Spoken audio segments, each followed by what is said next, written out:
নমস্কার বন্ধুরা, বাঙালি kitchen in দুবাইয়ে সবাইকে স্বাগত। আজ শেয়ার করব কুমড়ো ফুলের বড়া।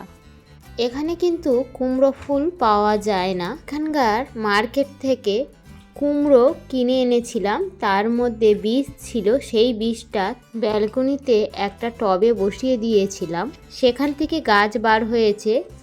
আর দেখুন, সেই গাছে ফুল হয়েছে। একটা গাছে তো বেশি ফুল হচ্ছে না, প্রতিদিন একটা করে ফুল ফুটছে। সেই ফুল ফ্রিজে রেখে দিয়েছি, একসাথে অনেকগুলো হলে ফুলের বড়া বানাবো বলে। তা আজ এই ফুল তুলে নিচ্ছি, অনেক কটা ফুল হয়ে গিয়েছে জমে। আজকের কুমড়ো ফুলের বড়া রেসিপিটা আপনাদের সাথেও শেয়ার করব। কুমড়ো ফুলের সঙ্গে আরও দুটো বড় বড় দেখে কুমড়ো ফুলের কুঁড়ি তুলে নেব। চলুন রেসিপিটা স্টার্ট করা যাক। ফ্রিজ থেকে কুমড়ো ফুলগুলো বার করেছি, এবার ধুয়ে নেব। ধোয়া হয়ে গেছে কুমড়ো ফুলগুলো, এবার কেটে নেব। এরকম ফুলের বোঁটার কাছ থেকে কেটে নেব আর বোঁটাটা ফেলে দেব। এইভাবে সমস্ত কুমড়ো ফুলগুলোকে কেটে নেব।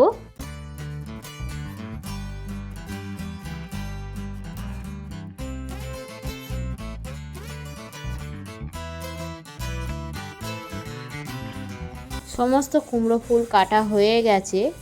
এবার বড়ার জন্য একটা ব্যাটার বানিয়ে নেব। 2 চামচ বেসন নিয়ে নিচ্ছি, 2 চামচ চালের গুঁড়ো নিয়ে নিচ্ছি, স্বাদ মতো নুন দিয়ে দিচ্ছি, সামান্য হলুদ, অল্প পরিমাণ কালো জিরে আর ঝালের জন্য কাঁচা লঙ্কা দিয়ে দিচ্ছি। আপনারা চাইলে এখানে গুঁড়ো লঙ্কাও দিতে পারেন। আর এখানে ভাজা জিরের গুঁড়ো আর ধনের গুঁড়ো দিয়ে দিলাম। 1/2 চামচ পরিমাণ আদা বাটা দিয়ে দিলাম। এবার অল্প অল্প জল দিয়ে ব্যাটারটাকে বানিয়ে নেব। একসাথে অনেক জল দিয়ে দিলে ব্যাটারটা কিন্তু পাতলা হয়ে যাবে। এই ব্যাটারটা একটু ঘন মতন হবে, খুব পাতলা হবে না।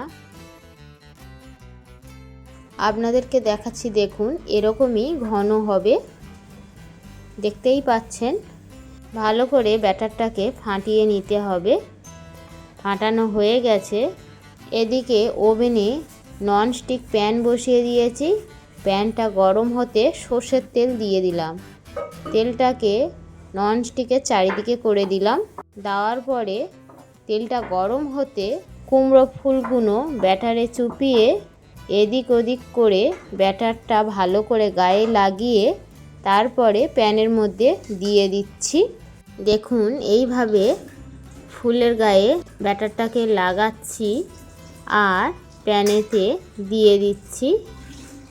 পরপর এরকমভাবে দিয়ে দেব।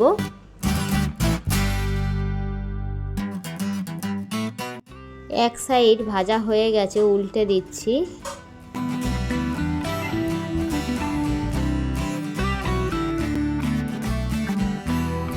কিছুক্ষণ পরে আরেক সাইডও হয়ে গেছে। এবার কুমড়ো ফুলের বড়া তুলে নেব।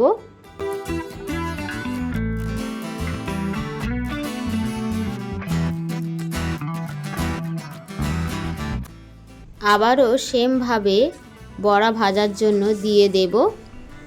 সব বড়া ভাজা হয়ে গেছে। এই মুখরোচক কুমড়ো ফুলের বড়া খুব কম সময়ের মধ্যে হয়ে যায়। সম্পূর্ণ নিরামিষ একটা রেসিপি, বাড়িতে অবশ্যই ট্রাই করে দেখবেন।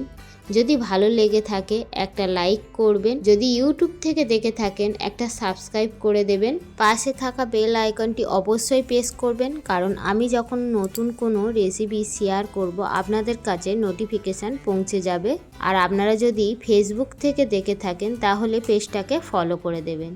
ভালো থাকবেন, সাবধানে থাকবেন। আবার চলে আসব নতুন কোনো রেসিপি নিয়ে। ধন্যবাদ।